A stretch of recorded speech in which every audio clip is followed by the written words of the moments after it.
हरे कृष्णा। आप सभी को देवशयनी एकादशी की हार्दिक शुभकामनाएं। आषाढ़ मास के शुक्ल पक्ष में आने वाली एकादशी है देवशयनी एकादशी, जिसे हरिशयनी एकादशी के नाम से भी जाना जाता है। इस एकादशी का नाम देवशयनी इसलिए पड़ा क्योंकि इस दिन से भगवान विष्णु अगले 4 महीनों के लिए क्षीर सागर में शयन करने के लिए चले जाते हैं। क्षीर सागर में ही शयन करने क्यों चले जाते हैं, आज की कथा में आप जानेंगे। उससे पहले जब भी हम एकादशी की कथा सुनने का संकल्प लेते हैं तो प्रिय श्रोताओं, हमें सबसे पहले भगवान के सच्चे भक्तों की कथाएं अवश्य सुननी चाहिए, क्योंकि एक सच्चा भक्त न केवल भगवान से प्रेम करता है बल्कि उसका जीवन ही भगवान के प्रति निष्ठा और समर्पण की मिसाल बन जाता है। आज हम देवशयनी एकादशी की कथा से पहले एक ऐसे ही भक्त की कथा सुनेंगे जिसने भगवान के प्रति अपनी अपार श्रद्धा और अधिक विश्वास से सबको चमत्कृत किया। ये कथा हमें सिखाएगी कि भक्ति केवल पूजा तक सीमित नहीं है बल्कि यह जीवन जीने का एक तरीका है, एक ऐसा तरीका जिसमें हर कर्म भगवान के प्रति समर्पण और प्रेम से भरा होता है।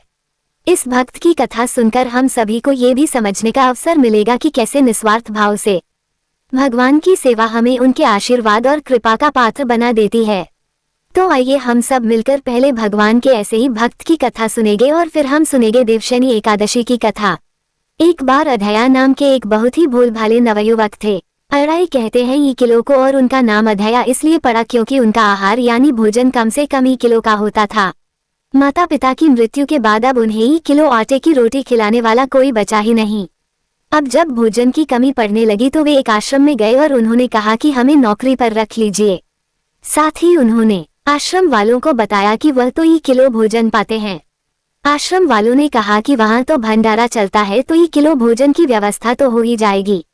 अब उन्होंने अय्या जी से पूछा कि आप क्या सेवा कर सकते हैं। तो अय्या जी ने कहा जो आप सेवा बताएंगे और सिखाएंगे मैं वह सब कर लूंगा। तो उन्हें गया चराने की सेवा दे दी गई और उन्हें बताया गया कि वैष्णव सिद्धांत का पालन करते हुए आप जब गाय चराने जा रहे हो तब यहाँ से आटा और सब्जी साथ लेकर जाएं। जंगल में भोजन पकाएं, ठाकुर जी को भोग लगाकर फिर आप प्रसाद पाएं। अय्या जी कहने लगे लेकिन हमें तो भोग लगाना आता ही नहीं। अब आश्रम से उन्हें आज्ञा मिली कि जैसे ही भोग तैयार हो जाए तो भगवान को बुला लीजिएगा, वह भोग लगा लेंगे, उसके बाद आप प्रसाद पा सकते हैं। अब अधया जी गाय लेकर चराने के लिए गए तो साथ में उन्होंने गोबर के उपले बीन लिए और ई किलो आटे की बाटी बना ली और आलू का भरता भी बना लिया। फिर कहने लगे गुरुदेव के ठाकुर आइए भोग लगाए। जो श्री राम बड़े बड़े ऋषि मुनियों की साधना से भी नहीं आते थे वह उस भोल भाले भक्त के पुकारने पर स्वयं आ गए। और अय्या जी ने जब आंखें खोलकर देखा तो धनुष धारण किए हुए श्री राम सामने खड़े थे। अधया जी ने कहा आप कौन हो। तब भगवान कहने लगे कि लोग हमें श्री राम कहते हैं, आपने ही तो कहा कि गुरुदेव के ठाकुर आइए और हम तुम्हारे गुरुदेव के ठाकुर ही हैं, तो हम आ गए। तब श्री राम ने कहा कि आलू के भरते की तो बड़ी अच्छी खुशबू आ रही है, हम भी तुम्हारे साथ खाएंगे। अय्या जी ने कहा हमें तो लगा बस आपको भोग लगाना होता है, आप सच में खाते हैं क्या। तो श्री राम जी कहने लगे हम सबका नहीं खाते लेकिन आप जैसे भक्त जब पुकारते हैं तो हम उनका जरूर पाते हैं। अब अधया जी तो बिल्कुल भोल भाले थे, कुछ भी नहीं जानते थे। इससे पहले ठाकुर जी की सेवा उन्होंने कभी की नहीं, ना कभी भोग लगाया था। अब भगवान जो बड़े बड़े मुनियों के ध्यान में भी नहीं आते थे वो उस भोल भाले भक्त के सिर्फ एक बार बुलाने पर आ गए। राम जी कहने लगे कि आप आंखें बंद करिए तो हम आपको भोग पाएंगे। अय्या जी ने सोचा कि प्रभु बस 1 या 2 बाटी खाएंगे, चलो कोई बात नहीं, आज ही किलो ना सही थोड़ा कम ही सही, आज ऐसे ही गुजारा कर लेंगे। लेकिन प्रभु श्री राम ने तो सारी बाटी और सारा भरता खा लिया। अय्या जी ने आंखें खोली, देखा तो ना तो भरता था ना बाटी थी, सब गायब। तो कहने लगे प्रभु क्या आज आप हमें भूखा रखेंगे। तो भगवान श्री राम कहने लगे जानते हो आपके गुरुदेव ने भोग लगाने के लिए क्यों कहा, क्योंकि आज एकादशी है इसलिए उन्होंने आपको आटा दे दिया और कहा था कि आप खुद पका के भोग लगा लेना। अब वो आपको रोज आटा और सब्जी दे देंगे और आप पकाने के बाद हमें बुला लेना। तो अधया जी ने पूछा आप रोज आएंगे। तो श्री राम जी ने बोला कि आप रोज बुलाएंगे तो हम रोज आ जाएंगे। अब अधया जी आश्रम पर जाकर अपने गुरुजी से बोले कि गुरुजी आज तो आपके ठाकुर जी आए थे और हमारी सारी बाटी खा गए, कल से हम 5 किलो आटा लेकर जाएंगे, ई किलो आपके ठाकुर जी के लिए और ई किलो हमारे खुद के लिए। सुनकर गुरुदेव जी को तो हंसी आ गई, सोचने लगे कि ई किलो आटा भी इनके लिए कम पड़ने लगा। तो उन्होंने भंडारी से कहा कि पूछने की जरूरत नहीं है, ये जो भी मांगे इन्हें दे दीजिएगा। अगले दिन अय्या जी फिर से गाय लेकर जंगल पहुंचे। गायों को चराने के लिए छोड़ने के बाद उन्होंने चूल्हा तैयार किया, बाटी और भरता बनाया। पत्तल में भोजन परोस के उन्होंने आंखें बंद की और बोले, गुरुदेव के ठाकुर जी पधारिए। आंखें खोलकर देखा तो आज तो श्री राम जी के साथ सीता जी भी आई थी। अय्या जी ने पूछा, ये कौन है? तो श्री राम कहने लगे, ये तो हमारी अर्धांगिनी है। तो कल क्यों नहीं बताया था आपने कि आपकी अर्धांगिनी भी है? क्या ये भी भोजन करेगी हमारे साथ? अय्या जी ने पूछा तो प्रभु श्री राम कहने लगे, ये भी हमारे जितना ही पाती है। तब अय्या जी कहने लगे, भोग लगाए गुरुदेव के ठाकुर। उनके ऐसा कहते ही माता सीता और प्रभु श्री राम जी सारी बाटी खा गए। अब अय्या जी आश्रम में गए और गुरुदेव से कहने लगे कि गुरुदेव कल से 7 किलो आटा लगेगा। आज तो आपके ठाकुर जी अपनी पत्नी को भी साथ लेकर आए थे। आश्रम में किसी को भी उनकी बातों पर विश्वास नहीं हो रहा था। उन्हें लगा कि शायद अय्या जी गायों को भी बाटी खिला देते होंगे। अब आज्ञा हुई कि उन्हें 75 किलो आटा दे दिया जाए। अगले दिन उन्हें बाटी बनाते बनाते दोपहर के 3 बजे बज गए। पत्तल में परोसकर उन्होंने बोला, गुरुदेव के ठाकुर पधारो। इस बार श्री राम तो अपने साथ लखन जी और माता सीता जी दोनों को लेकर आ गए। अय्या जी ने फिर पूछा, आज ये कौन आ गए आपके साथ? श्री राम जी बोले, इन्हें नहीं जानते, ये तो हमारे छोटे भाई हैं। तो अय्या जी बोले, अगर आप पहले बता देते तो हम व्यवस्था करके आते। अब जितना भोजन मैंने बनाया है उतना तो हम सबके लिए कम पड़ जाएगा। तो श्री राम जी ने लक्ष्मण जी से कहा कि बहुत सरल भक्त है, तुम नाराज मत होना। जब वे तीनों चले गए भोजन पाकर तो अय्या जी ने पत्तलों में से जो जूठन बची थी वो खुद खा ली। आज उनको एक अद्भुत आनंद महसूस हुआ। अगले दिन वो फिर से आश्रम से 10 किलो आटा मांगने लगे। उन्होंने बताया कि गुरुदेव आज तो आपके ठाकुर जी के साथ एक गोरे गोरे भाई भी आए थे। अब गुरुदेव जी सोच रहे थे कि भला इस भोले भाले भगत को श्री राम, सीता जी और लखन जी का अनुभव कैसे हो सकता है। अय्या जी ने आज 10 किलो आटा लिया, जंगल गए, पार्टी बनाई और फिर बोले, गुरुदेव के ठाकुर पधारो। आज तो उन्होंने देखा कि आज तो साथ में विशाल गधा लिए हनुमान जी भी आ गए। अब उन्होंने राम जी से पूछा, आज ये कौन है? तो श्री राम जी कहने लगे, ये तो हमारे प्रिय सेवक हैं हनुमान जी। तो अय्या जी कहने लगे, प्रभु अगर एक बार में ही बता देते कि आपके कुल में कितने लोग हैं तो हम उतने ही भोजन का इंतजाम करके आते। आप एक बार बता तो दीजिए कि कुल कितने लोग हैं तो हम अपने गुरुजी से जाकर कह देंगे। ये सब बातें अय्या जी श्री राम जी से कह रहे थे। तब श्री राम जी ने हनुमान जी से कहा, गुस्सा मत होना, यह बहुत ही निराला भक्त है हमारा। अब कोई बात नहीं, जितना भोजन था वह सभी को पवाना था। तो अय्या जी ने सबसे कहा कि प्रसाद पाए प्रभु। सबने प्रसाद पाया और जो बच गया था वह सब हनुमान जी ने खत्म कर दिया। आज फिर वापस जाकर अय्या जी ने गुरुदेव से कहा, गुरुदेव कल से तो आप मुझे 5 किलो आटा और दे दीजिएगा। आज तो आपके प्रभु के साथ एक विशाल सेवक भी आए थे। अय्या जी की बातें सुनकर गुरुदेव को आज बहुत रोमांच हुआ। उन्होंने सोचा कि क्या प्रभु सच में करुणा करके इस भगत को दर्शन दे रहे हैं। उन्होंने सोचा कि अगली बार यह वापस आए तो मैं इनकी परीक्षा लूंगा। इस बार वह 15 किलो आटा लेकर गए, बाटी बनाई और फिर बोले, गुरुदेव के ठाकुर पधारो। अब राम जी पधारे, साथ में आज 2 और लोग भी थे। तो उन्होंने श्री राम जी से पूछा, प्रभु अब ये कौन है? तो राम जी कहने लगे, ये तो हमारे 2 और भाई हैं, भरत और शत्रुघ्न। फिर से आज सबने प्रसाद पाया। अब अय्या जी वापस आश्रम में आ गए तो गुरुदेव से कहा, गुरुदेव कल से तो 20 किलो वाली आटे की बोरी ही दे दीजिएगा। अब आपके ठाकुर के साथ इतने और ठाकुर आते हैं कि वो तो सब कम पड़ जाता है, और आपके तो इतने ठाकुर हैं, फिर तो हम उनके लिए अब दिन भर भोग ही बनाएंगे। अब अगले दिन वो बहुत सारी व्यवस्था करके गए, आटे की बोरी भी लेकर गए, जंगल में ले जाकर गायों को चरने के लिए छोड़ दिया और एक पेड़ के नीचे सारी सामग्री रख दी। लेकिन आज उन्होंने कुछ भी नहीं पकाया और आवाज लगाई, गुरुदेव के ठाकुर पधारिए। अब प्रभु श्री राम आ गए। आए तो कहने लगे, आज तो कुछ भी खुशबू नहीं आ रही है, क्यों कुछ बनाया नहीं क्या? तो अय्या जी बोले, प्रभु आपके साथ तो आपकी पत्नी है, सेवक हैं। इतने दिन से आप हमारे हाथ का प्रसाद पा रहे हैं, आज हम आपके हाथ का पाना चाहते हैं। अब तो प्रभु ने सीता जी की तरफ देखा कि यह तो बहुत अलबेला भक्त है। सीता जी अनंत सामर्थ्यशाली है और सभी शक्तियों की स्वामिनी है। अय्या जी ने प्रभु से कहा, प्रभु हमने ना लकड़ी और ना ही उपला इकट्ठा किए हैं, आपके ये जो सेवक हैं इनसे कहिए ये भी तो कुछ करें। तो श्री राम जी ने हनुमान जी से उपला और लकड़ियां इकट्ठा करने को कहा। लक्ष्मण जी को चूल्हा जलाने को कहा और मैया सीता जी भोजन पका रही थी। तब उन्होंने प्रभु से कहा कि आप भोजन बनाइए, तब तक हम गायों को इकट्ठा करके आते हैं। अब वो भागकर आश्रम में गए और गुरुदेव से बोले कि गुरुदेव, आज तो हमने आपके ठाकुर के पूरे परिवार को फंसा लिया है। आज तो सारे ठाकुर मिलकर रोटी और बाटी बना रहे हैं। गुरुदेव चलिए, जल्दी चलिए गुरुदेव, आपको शंका होती थी ना, आज आप उनके हाथ से बना भोजन ग्रहण कीजिए। अब गुरुदेव ने सोचा ये तो पागल आदमी है। राम जी जो बड़े बड़े योगियों के ध्यान में भी नहीं आते, वह भला कैसे गवार आदमी जिसको कोई नाम तक जपना नहीं आता था, कोई ग्रंथ पढ़ना नहीं आता, उसके भला सामने कैसे आ सकते हैं। लेकिन उन्होंने सोचा कि भगवान की दयालुता पर तो संशय करना ही नहीं चाहिए, चलकर देख लेते हैं सच्चाई क्या है। गुरुदेव निरंतर भजन परायण थे तो प्रभु के दर्शन के अधिकारी तो थे ही। अब जब वे वहां पहुंचे तो वहां तो पूरा का पूरा राम दरबार उपस्थित था। अब उन्होंने प्रभु के चरणों में साष्टांग प्रणाम किया और कहने लगे, प्रभु यह आपकी लीला समझ में नहीं आई। तब भगवान ने कहा कि देखो, जो ज्ञानी भक्त हैं मैं अत्यंत तर्क के द्वारा भी उनकी पकड़ में नहीं आता। जो विद्वान हैं उनकी विद्वत्ता मुझे नहीं छू सकती, लेकिन जो दीन है, जो भोले हैं, उनके सामने मैं अपनी दिव्यता और महानता को भूल जाता हूँ। देखो, तुम्हारे इस भक्त की आज्ञा पर हमारा पूरा परिवार इनकी सेवा में लगा हुआ है। ऐसा कहकर प्रभु श्री राम, गुरुदेव जी और उनके भक्त अय्या जी को दर्शन देकर कृतार्थ कर अपने परिवार सहित वहीं अंतर्ध्य हो गए।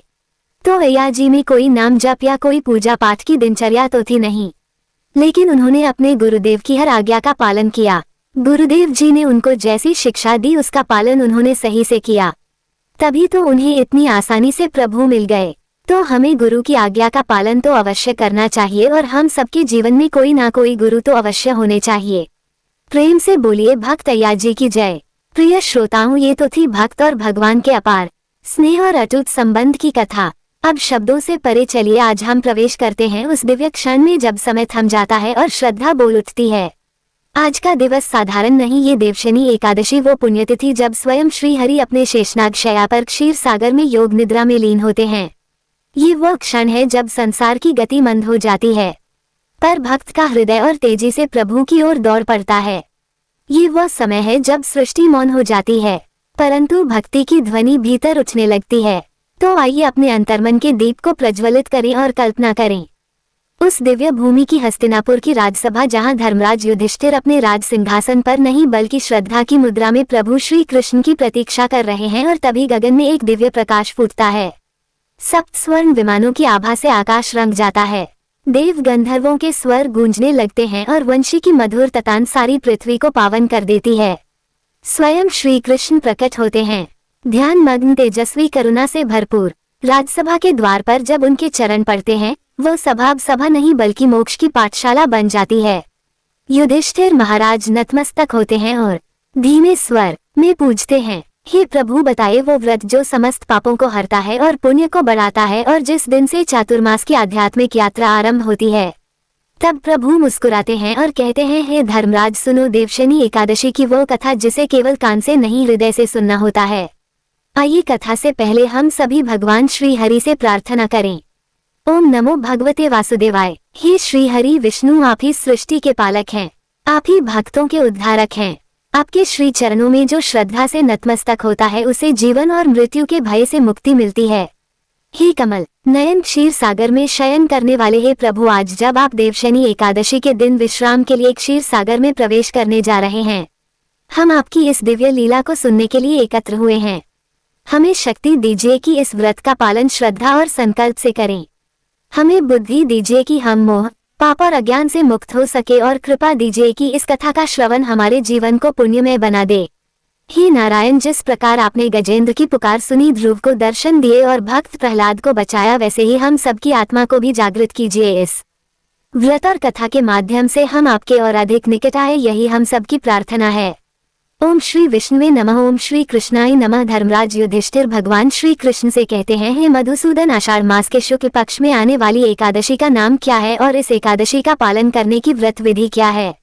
महाराज युधिष्ठिर की जिज्ञासा सुनकर भगवान मधुसूदन कहने लगे, हे पृथ्वी लोक के संरक्षक, ध्यान पूर्वक सुनो। मैं अब आपको वह कथा सुनाने जा रहा हूँ जो कि एक समय सृष्टि के रचयिता ब्रह्मा जी ने देवर्षि नारद को सुनाई थी। अब देखिए, जैसा कि आप तो जानते ही हैं कि परम वैष्णव नारद मुनि सदैव ही लोक कल्याण के लिए भिन्न भिन्न ब्रह्मांडों में विचरण किया करते हैं और करुणामय देवर्षि नारद सदैव सामान्यबद्ध जीवों के उद्धार हेतु प्रयासरत रहते हैं। ऐसे ही लोक कल्याण की जिज्ञासा लेकर एक दिन देवर्षि नारद पहुंच गए श्री ब्रह्मा जी के पास और वहां जाकर श्री ब्रह्मा जी को प्रणाम करके उन्होंने पूछा, हे ब्रह्मा जी, आषाढ़ मास के शुक्ल पक्ष में कौन सी एकादशी आती है और वह किस प्रकार जीवों का उद्धार कर सकती है। देवर्षि नारद का ये प्रश्न सुनकर ब्रह्मा जी ने कहा, हे मेरे प्रिय पुत्र, भगवान श्री विष्णु की प्रिय एकादशी व्रत से बढ़कर और भला क्या हो सकता है। जो भी व्यक्ति एकादशी का अनादर करता है वह घोर नरक में जाता है। आषाढ़ मास के शुक्ल पक्ष में पड़ने वाली एकादशी को हर्षयनी एकादशी या पद्मनाभा एकादशी के नाम से जाना जाता है। इसके विषय में हे नारद, अब मैं एक पौराणिक कथा सुनाता हूँ, ध्यानपूर्वक सुनो। सतयुग में मांधाता नामक एक चक्रवर्ती सम्राट राज्य करते थे। उनके राज्य में प्रजा बहुत सुखी थी, किंतु भविष्य में क्या हो जाए ये कोई नहीं जानता। अतः वे सम्राट भी इस बात से अनभिज्ञ थे कि उनके राज्य में शीघ्र ही भयंकर अकाल पड़ने वाला है। उनके राज्य में पूरे 3 वर्ष तक वर्षा न होने के कारण भयंकर अकाल पड़ गया और इस अकाल से चारों ओर त्राही त्राही मच गई। धर्म पक्ष के यज्ञ, हवन, पिंडदान, व्रत कथा आदि में कमी हो गई। जब मुसीबत पड़ी हो तो धार्मिक कार्यों में प्राणी की भला रुचि कहाँ रह जाती है। भीषण अकाल से त्रस्त प्रजा ने अब राजा के पास जाकर रक्षा की गुहार लगाई। राजा तो इस स्थिति को लेकर पहले से ही दुखी थे। वे सोचने लगे कि आखिर मैंने ऐसा कौन सा पाप कर्म किया है जिसका दंड मुझे इस रूप में मिल रहा है। फिर इस कष्ट से मुक्ति पाने का कोई साधन करने के उद्देश्य से राजा अपनी सेना को साथ लेकर जंगल की ओर चल पड़े। वहां भटकते भटकते एक दिन वे ब्रह्मा जी के पुत्र अंगिरा ऋषि के आश्रम में जा पहुंचे। पहुंचकर उन्होंने साष्टांग प्रणाम किया। ऋषिवर ने आशीर्वाद देने के बाद कुशल मंगल पूछी। फिर जंगल में विचरने और अपने आश्रम में आने का कारण जानना चाहा। तब राजा ने हाथ जोड़कर कहा, हे महात्मन, मैं सभी प्रकार से धर्म का पालन करता हुआ भी अपने राज्य में अकाल का दृश्य देख रहा हूँ।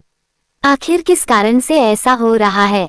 कृपया इस समस्या का कोई समाधान बताइए। राजा की यह समस्या सुनकर महर्षि अंगिरा ने कहा, हे राजन, सब युगों से उत्तम ये सतयुग है। इसमें छोटे से छोटे पाप का भी बड़ा भयंकर दंड मिलता है। इसमें धर्म अपने चारों चरणों में व्याप्त रहता है। ब्राह्मण के अलावा किसी अन्य जाति को तप करने का अधिकार नहीं है। जबकि हे राजन, आपके राज्य में एक शूद्र तपस्या कर रहा है।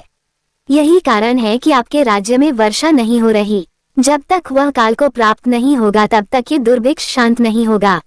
राजन, दुर्भिक्ष की शांति उसे मारने से ही संभव है, किंतु राजा का हृदय एक नर अपराध शूद्र तपस्वी का वध करने के लिए तैयार नहीं हुआ। इसलिए उन्होंने कहा, हे देव, मैं उस निर अपराध को मार दूं। ये बात मेरा मन स्वीकार नहीं कर रहा। कृपा करके आप कोई और उपाय बताइए। तब महर्षि अंगिरा ने कहा, राजन, फिर आषाढ़ मास के शुक्ल पक्ष की एकादशी का आप विधि विधान से पालन करो। इस व्रत के प्रभाव से आपके राज्य में अवश्य ही वर्षा होगी। अपनी समस्या का समाधान जानकर महाराज मांधाता ने मुनिव को प्रणाम किया और उसके बाद वे अपनी सेना सहित अपनी राजधानी वापस लौट आए। फिर चारों वर्णों सहित पद्मनाभा एकादशी का विधि पूर्वक व्रत किया। इस व्रत के पुण्य प्रभाव से राजा के राज्य में मूसलाधार वर्षा हुई और पूरा राज्य धन धान्य से परिपूर्ण हो गया। भगवान श्री कृष्ण महाराज युधिष्ठिर से कहते हैं, हे राजन, यह महान पुण्यदायी स्वर्ग और मोक्ष प्रदान करने वाली सभी पापों को हरने वाली तथा उत्तम एकादशी व्रत है। आषाढ़ शुक्ल पक्ष में शयनी एकादशी के दिन जिन्होंने कमल पुष्प से कमल लोचन भगवान श्री हरि का पूजन तथा एकादशी का उत्तम व्रत किया है, उन्होंने तीनों लोकों और तीनों सनातन देवताओं का पूजन कर लिया। हर्षयनी एकादशी के दिन मेरा एक स्वरूप राजा बलि के यहाँ रहता है और दूसरा क्षीर सागर में शेषनाग की शैया पर तब तक शयन करता है जब तक आगामी कार्तिक की एकादशी नहीं आ जाती। अतः आषाढ़ शुक्ला एकादशी से लेकर कार्तिक शुक्ला एकादशी तक मनुष्य को भलीभांति धर्म का आचरण करना चाहिए। जो मनुष्य इस व्रत का अनुष्ठान करता है वह परम गति को प्राप्त होता है। इस कारण यत्न पूर्वक इस एकादशी का व्रत रखना चाहिए। एकादशी की रात में जागरण करके शंख, चक्र और गदा धारण करने वाले भगवान श्री विष्णु की भक्ति पूर्वक पूजा करनी चाहिए। ऐसा करने वाले पुरुष के पुण्य की गणना करने में चतुर्मुख ब्रह्मा जी भी असमर्थ हैं।